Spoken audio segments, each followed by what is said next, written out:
It's pretty crazy to think that just a few short months ago our semester was beginning and it's already come to an end. When I first took this speech class, I wasn't really sure what to think. I'd always been kind of nervous of public speaking ever since I was younger, and those nerves never really went away.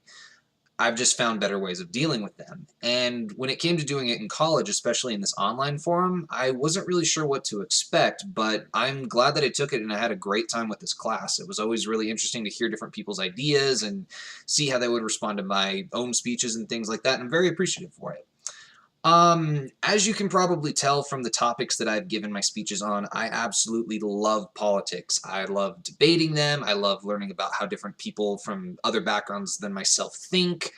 I love the mechanics of it and seeing how different philosophies and policies and stuff work in different worlds and or different parts of the worlds and countries and things like that. And I've always enjoyed it, and I sometimes enjoy being that troll on the internet that likes to start flame wars, but I also do like to genuinely have very formal sit-down discussions on politics and what other people think about it.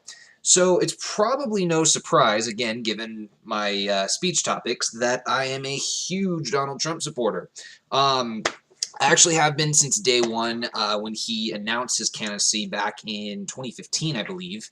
Uh, at first, I kind of thought it was a joke, like, oh, this is going to be really interesting to watch, but I listened to his ideas and I really liked what he had to say. I mean, he was saying things that I feel that a lot of people were thinking, but had never really brought to the table as far as ideas on the conservative side.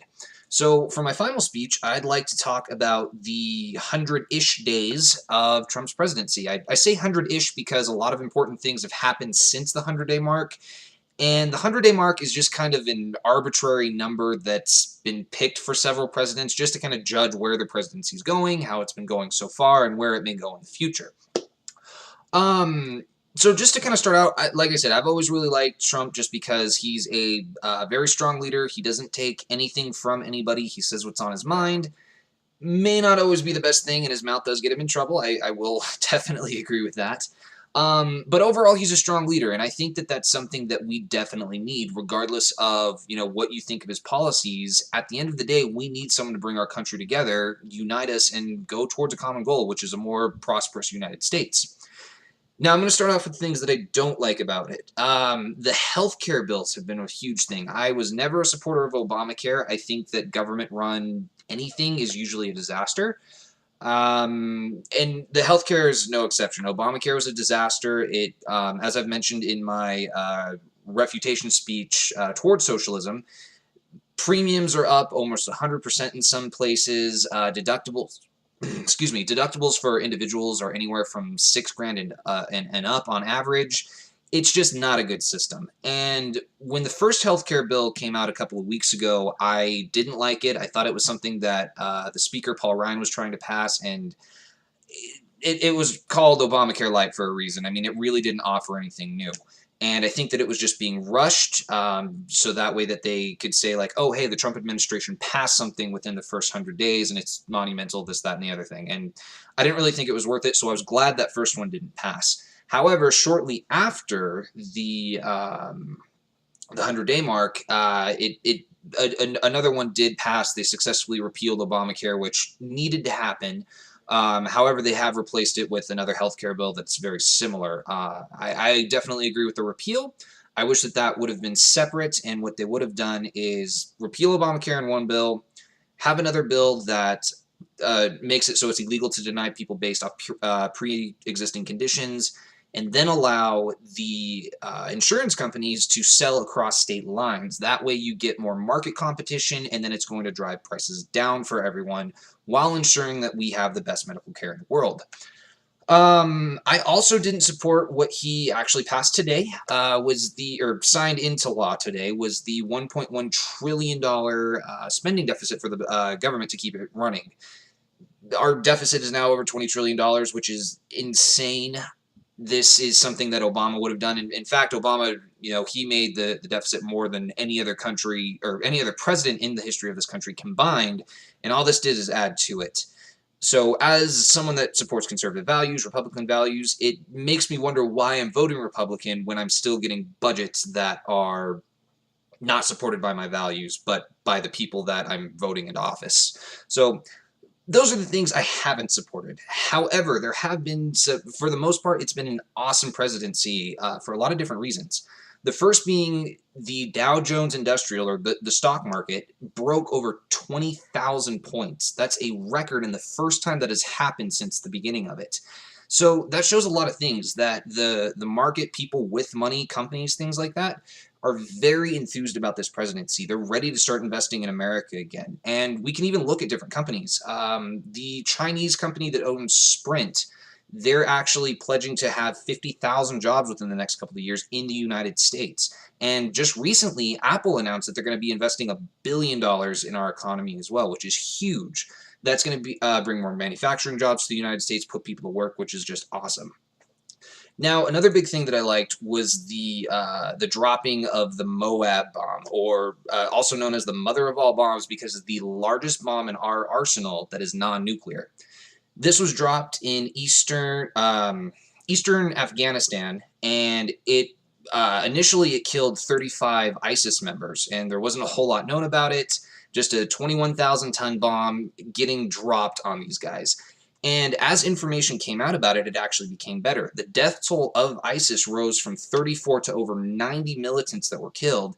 And the best part was no civilian casualties were recorded. So this was really taking out our enemy, and we're not hurting innocent lives, which is wonderful, which has actually been a problem with previous administrations and drone strikes. So we're really targeting the people that are threatening to hurt us and sparing innocent lives, which is just great. Similar thing to that that's happened in the last 100 days was the Syrian strike. Now, this was a response to the Assad regime using chemical weapons on its citizens. It's just a complete mess over there. That's a speech for a different day. But essentially what had happened was it was announced that we launched 60 Tomahawk missiles at them to destroy some of their infrastructure. It was actually an airport with a lot of their military jets and things like that. At first I didn't really support it because I thought, like, I don't think that we need to police the world all the time. I think it's better than not policing the world, but we have more important stuff here at home that we need to take care of. However, as more information came out about it, I did begin to support it, and I think that it sent a couple of really strong messages to the world. The first being that if you commit war crimes, we are not going to tolerate that, and using chemical weapons is a war crime, and if you decide to challenge us, you will lose. The other big thing that I thought that sent a message to was our military. When Trump got the intel for this, he actually left the decision up to his generals on whether or not to issue the strike.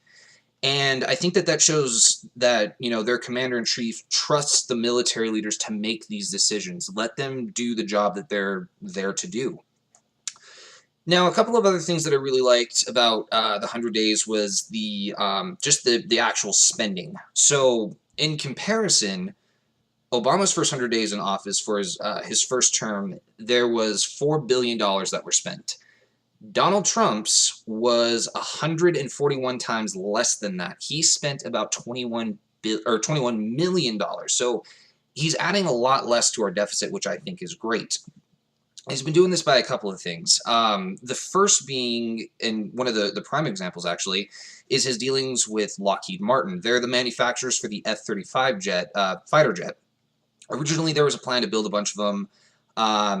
In Donald's words, it was a horrible deal, and he actually was able to save the U.S. $600 million on that particular deal, and we're getting new jets out of it. And according to the CEO of Lockheed Martin, that was directly because of Trump's involvement in that situation. Now, kind of getting away from economics a little bit, I think that some of the social things that Donald Trump has done have been really good as well. The first being the nomination of Neil Gorsuch to the Supreme Court. One thing that I can't stand are judges that put their own policies into law, and they go based off of that. I think several of our last nominees are very good examples of that. But the nice thing about Gorsuch is not only has he been praised on by both sides, both Democrats and Republicans support him, but he interprets the law. He is a very strict constitutionalist, and he interprets the law. He doesn't add his own personal bias in there, and that's a really good thing for a a judge that's going to be replacing the late Antonin Scalia. So we don't necessarily have to worry about whether or not his individual biases are going to be making his decisions. He's going to strictly go by what the actual law is, which I think is great. I mean, that's definitely something that's how our government was designed. I mean, that branch of the government, that's what it's for, to interpret and uphold the law, not write the law. Now, finally, and I've talked a little bit about this in some of my previous speeches, was all the executive orders that he's done. Now, there's two very different ways of doing executive orders. Obama tend to do them, and granted, this is coming from someone that's biased, but from the look of how I've seen his presidency, he used most of his executive orders to get around Congress. There was no negotiation or anything like that. It was just, this is what we're going to do, or this is what I'm going to do. Sign it into law. It's good, and that's it. So he's kind of bypassing Congress in a sense. Now, Trump has done a lot of executive orders, but a big reason because of that is he can't negotiate with Congress. Congress is not willing to bend on anything in order to get anything done. It seems as though as long as they're taken care of, nothing else matters. Nothing else, it doesn't matter if anything else gets done. And as bad as that is for our country, Trump has still been able to make a lot of headway through his executive orders. Take, for example, the Keystone Pipeline. Although it is controversial as far as, greenhouse gases and things like that, he did sign it into law, and he actually added some great stuff in there saying that any of the steel or materials that are used in it moving forward from this point have to be made and produced in America, which not only puts us back to work, but then it's using our own materials in our own infrastructure, which, it says a lot. It's investing in America and that sort of thing. Another one of the executive orders that I really like, to be honest, I like most of them, but my favorite was one that I did a speech on earlier this semester as well, which was the so-called Muslim ban. It's not a Muslim ban in any way, shape, or form. All that it simply was proposed to do, it's still, the revision of it, he amended the executive order, and since then it's, been going around the various judge circuits, or Supreme Court circuits and things like that. All that it did is the 7 terrorist hot zones, Syria, Iraq, Afghanistan, like I said, there were 7 of them. Those were simply suspended visas from those countries for 90 days in order to give the State Department more time to come up with a better vetting process to make sure that terrorists aren't coming in. Didn't ban Muslims. The countries that have the highest Muslim populations, Bangladesh, Malaysia, Pakistan, all that, weren't even on the list. So Muslims could still come in through there. In fact, anyone could. So it goes on with all the fake news and all that. So in a nutshell, I'm a huge Trump supporter. I think that the first 100-ish days have been great. And I'm very excited to see what happens. I think that his proposed tax plan, although it's not set in stone or anything like that, the fact that it lowers taxes for everyone, whether it's businesses, individuals, households, things like that, I think that's going to be a great way to jumpstart the economy and, not only get people working again because of the corporate discounts, but, give more people more money to spend. I mean, if you're getting to keep more of your own money, you can put that towards college, a house, spend it on your kids, put it in the savings account, whatever. And I think that's great that you'll be able to enjoy more of the fruits of your own labor. So thank you guys so much for listening to my speech and all my political rhetoric over this semester. I've had a great time, and I wish you guys the best of luck in your future. Thanks a lot.